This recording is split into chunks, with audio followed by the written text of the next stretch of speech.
Hi guys, I'm Malcolm Allen, a biosecurity officer here with the coastal team at the ORC. I'm joined today by local pest control expert Pete Preston. Yep. In this video we'll be demonstrating how you can safely and effectively use Pindone lace carrot to control rabbit numbers on your property. Pindone is an effective poison suitable for controlling rabbits in both urban and rural areas. It's a slow-acting poison that requires bait to be consumed over several days to be effective.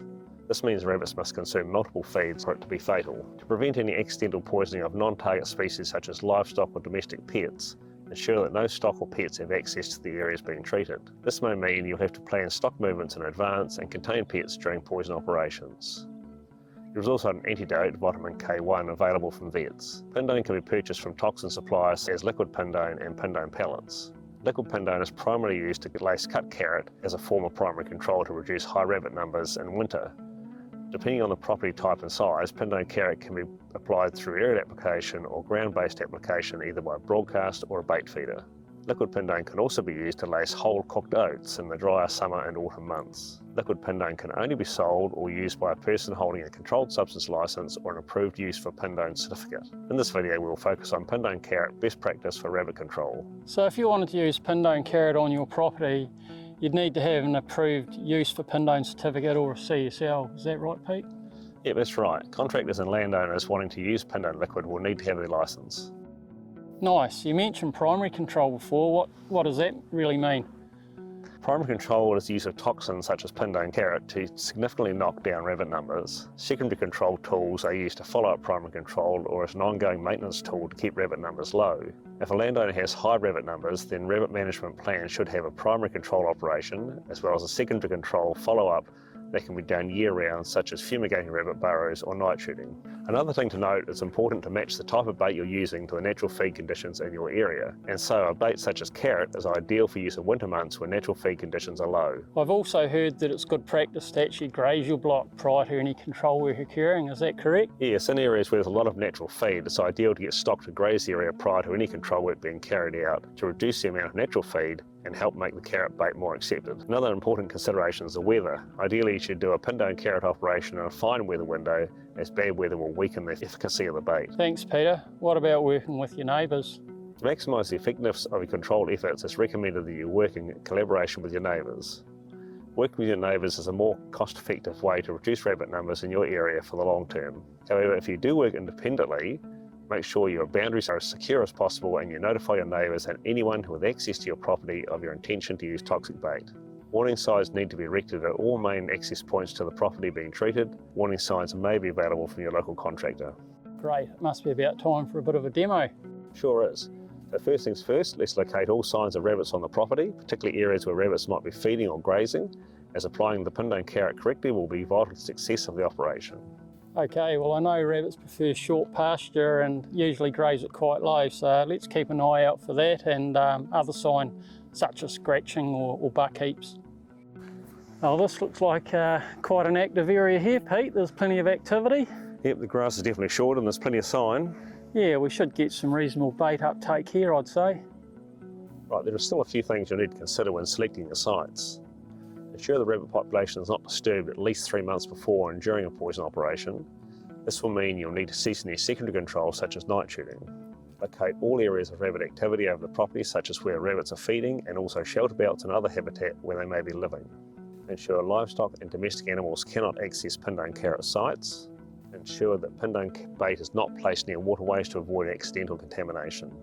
It's almost time for us to lay our Pindone carrot, but first we'll check the product label and the safety data sheet for a list of recommended protective equipment. And remember not to eat, drink, smoke or vape until after you've finished and thoroughly washed your hands. Right, so how do we go about applying the bait? Carrot bait needs to be fresh. Again, the way you apply the bait will depend on your property size and type. There are a few ways you can do this. You can use ground-based broadcasting, you can use a grubber or a shovel to create a spit line and apply bait next to the line. Alternatively, some properties may find it more cost-effective to engage a contractor to either an aerial operation or a ground-laid operation using hand-laid broadcast bait or a bait feeder so the bait can be laid evenly over a large area. Why would you use a spit line to upturn the soil? The fresh upturned dirt will attract rabbits to the bait. It's also a good indicator that you've covered all of the area habitat for your operation.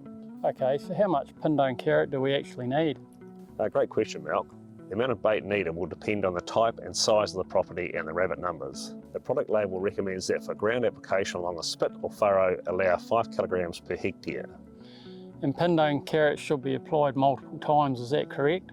Yep, depending on the infestation levels, bait should be applied 4 to 5 days apart and several applications will be needed.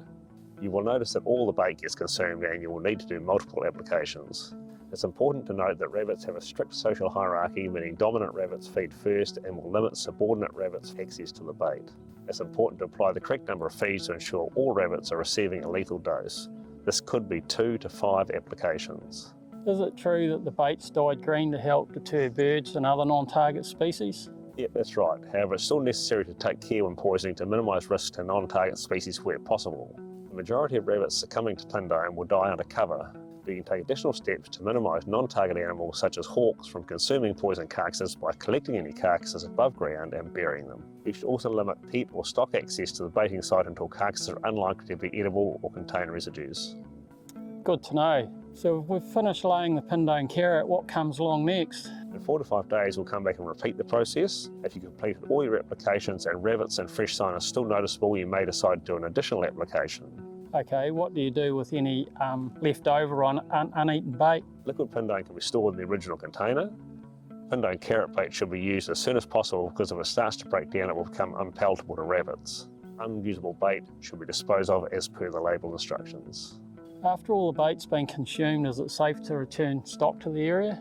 Best practice guidelines recommend a withholding period is 4 weeks. Just remember to do a full sweep of the area but ensure it's clear of bait. Great, thanks so much for all your help today, Pete.